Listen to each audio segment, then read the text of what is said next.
con Giuseppe Torcei, capitano della Blue IP Forex Quilia, al termine della vittoria convincente contro il turchino per 4-2. Avete iniziato in svantaggio, ma sembravate dall'inizio essere più sul pezzo dei vostri avversari. Alla fine si è visto un successo meritato. Sì, diciamo che il primo gol è stato su palla inattiva, una distrazione difensiva, ma poi abbiamo cominciato a prendere campo e a giocare, nonostante il vento che ha un po' reso difficile il gioco tutto palla alta, però fondamentalmente poi siamo riusciti a trovare le giuste distanze e andare a rimontare la partita.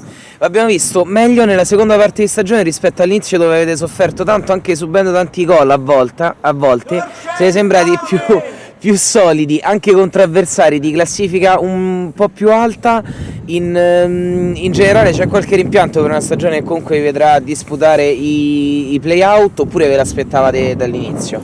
Sapevo che era una stagione difficile, però fondamentalmente molte partite abbiamo perse spesso di misura per distrazioni anche nel finale, quello abbiamo giocato caro e i rimpianti sono sì, l'andata, poi partite abbiamo buttato effettivamente, però tranne un paio di partite abbiamo giocato anche con i primi sempre alla pari, ecco. Appunto, quindi per i play-out non vi vedete dietro a nessuno, diciamo lotterete per rimanere nella categoria, comunque ripetervi casomai l'anno prossimo. Sì, sicuramente ce la giochiamo ogni partita per vincere.